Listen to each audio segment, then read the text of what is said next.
Hello and welcome. Today I want to talk to you about the white Nights Russian Watercolors. They're made in a Nevskaya palitra plant, which also creates a whole line of art supplies. In the watercolor line, they have two other lines, the Ladoga and the Sonnet.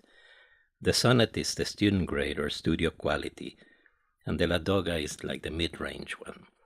But the white Nights is the professional quality watercolors. They do include the ASTM classification. ASTM is the American Standards for Testing Materials, which in the case of paints, they test the light fastness of the pigment. Most of the pigments in this line are monopigments. That means they're created from a single pigment rather than from a combination of pigments to create a certain tone. I had mistakenly bought a 24 color set.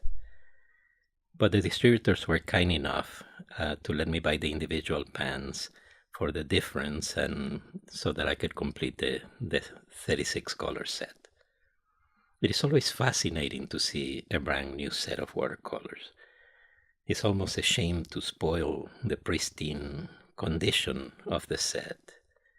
Once I was watching a YouTube reviewer review a set of travel watercolors, and he said he had bought two sets, one to travel with and the other just to keep and look at from time to time, I guess. It also reminds me of a story in an article that I read where they interviewed Andy Rooney, who was an American commentator. He said that he was also a woodworker and he liked to collect rare woods.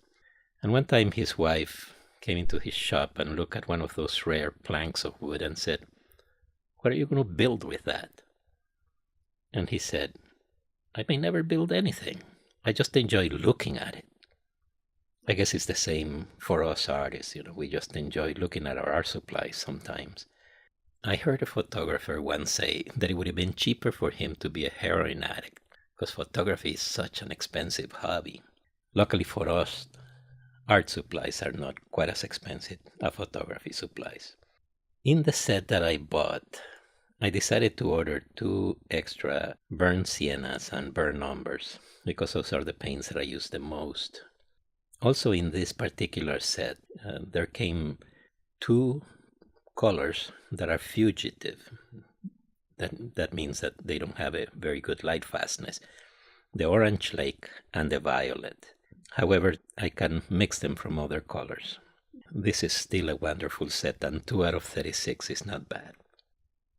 The size of the pan is not the same as the Western full pans.